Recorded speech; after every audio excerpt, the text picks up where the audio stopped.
बढ़ेंगे। अग्निवीर भर्ती पर सतपाल महाराज ने सवाल उठाए हैं। भर्ती मानकों की जांच की मांग उठाई है और जनपद पौड़ी जिले की, दरअसल हम आपको तस्वीरें दिखा रहे हैं। जनपद पौड़ी के चौबट्टा खाल विधानसभा के विधायक हैं और कैबिनेट मंत्री हैं सतपाल महाराज।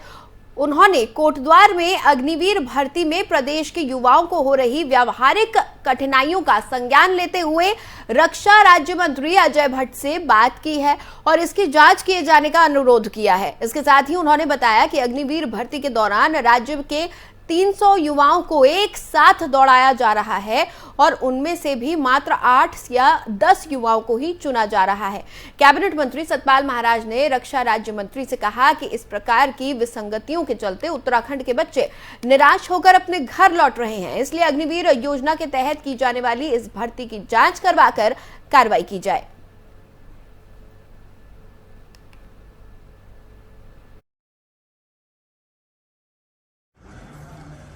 उत्तराखंड में अग्निवीर की भर्ती कोटद्वार में हो रही है। 19 अगस्त से लेकर 31 अगस्त तक की भर्ती होगी। मेरे संज्ञान में इसमें कुछ बातें आई हैं, तो आज मैंने दूरभाष से अजय भट्ट जी से बात की जो राज्य रक्षा मंत्री हैं, और उनको बताया कि मानकों के अनुकूल ये भर्ती होनी चाहिए। और जब बिपिन रावत जी थे तो उन्होंने जो हमारे लड़के थे उनकी हाइट को 163 सेंटीमीटर कर दिया था, परंतु वहाँ पर जो कर्नल हैं वो 170 मीटर ही हाइट को मान रहे हैं। पहाड़ का व्यक्ति लंबा नहीं होता है, तो इसलिए उनको हाइट रिलैक्सेशन दी गई थी। तो मेरा यही आग्रह था राज्य मंत्री जी से कि वो इसको निश्चित रूप में इसकी पूरी जांच कराएं और नियमानुसार भर्ती होनी चाहिए। यही मंत्री जी से आग्रह है। धन्यवाद।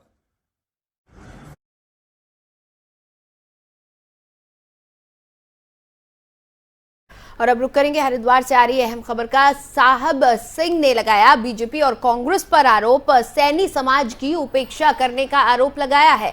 यूपी सरकार में पूर्व मंत्री है साहब सिंह। यूपी सरकार के पूर्व मंत्री साहब सिंह ने भाजपा और कांग्रेस दोनों ही सरकारों पर सैनी समाज की उपेक्षा करने का आरोप लगाया है और हरिद्वार में होने वाले पंचायत चुनाव में दोनों पार्टियों को सबक सिखाने की बात भी कही है। हरिद्वार प्रेस क्लब में प्रेस वार्ता के दौरान साहब सिंह सैनी ने बताया कि उनके द्वारा राष्ट्रीय क्रांतिकारी मोर्चा नाम से एक राजनीतिक संगठन का निर्माण किया गया है। इस संगठन के बैनर तले मजबूती से पंचायत चुनाव लड़ा जाएगा। इसके साथ ही साहब सिंह सैनी ने कहा कि भाजपा सरकार को हरिद्वार में सैनी समाज की उपेक्षा का खामियाजा विधानसभा चुनाव में उठाना पड़ेगा, लेकिन अब सैनी समाज जाग चुका है। अपने संगठन में वो हरिद्वार में सैनी समाज के साथ ही अन्य समाज के लोगों को जोड़ेंगे और मजबूती के साथ आगामी पंचायत चुनाव में अपने प्रत्याशी उतारेंगे।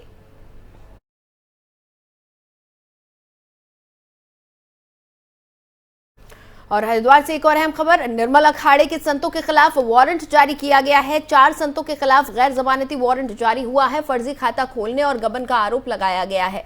फर्जी दस्तावेजों के आधार पर निर्मल अखाड़े की जमीन बेचने और 50 लाख रुपए गबन करने के आरोप में हरिद्वार के निर्मल अखाड़े से जुड़े 4 संतों समेत 5 के खिलाफ हरिद्वार कोर्ट ने NBW जारी कर दिए हैं। निर्मल अखाड़े के इन सभी को निष्कासित कर इनके खिलाफ उत्तराखंड के DGP से शिकायत की गई है। निर्मल अखाड़े के अनुसार ये सभी लोग निर्मल अखाड़े की कई जमीनों को बेच रहे हैं और फर्जी बैंक अकाउंट खोलकर 50 लाख का गबन भी किया है। निर्मल अखाड़े ने इन संतों पर धमकाने और कई एकड़ बेशकीमती जमीन को कब्जाने का भी आरोप लगाया है, जिसकी जांच कनखल पुलिस कर रही है। फिलहाल NBW जारी होने के बाद पुलिस ने इन संतों की धरपकड़ शुरू कर दी है। इधर निर्मल अखाड़े ने कोर्ट के फैसले का स्वागत करते हुए मामले में उत्तराखंड सरकार का धन्यवाद दिया है। हरिद्वार CO सिटी ने बताया कि जो माननीय न्यायालय का आदेश आया है उसका पालन किया जाएगा। जारी हुए हैं वो निर्मल अखाड़े से निष्कासित हैं। उनमें से कुछ लोग श्री पंचायती अखाड़ा निर्मल के पहले पदाधिकारी थे। उन्होंने अखाड़े के नाम पर फर्जी दस्तावेज तैयार किए और उस दस्तावेजों के आधार पर कैनरा बैंक कनखल में अकाउंट खोल दिया अखाड़े के नाम से, जबकि उनको कोई अधिकार नहीं था खोलने का। और उस अकाउंट में अखाड़े का ही पैसा अखाड़े के नाम से 40-45 लाख रुपए उसमें जो है ट्रांजैक्शन हुई है और उस पैसे का जो है इन लोगों ने दुरुपयोग किया है। अब इनमें से किस किस ने दुरुपयोग किया है ये तो जांच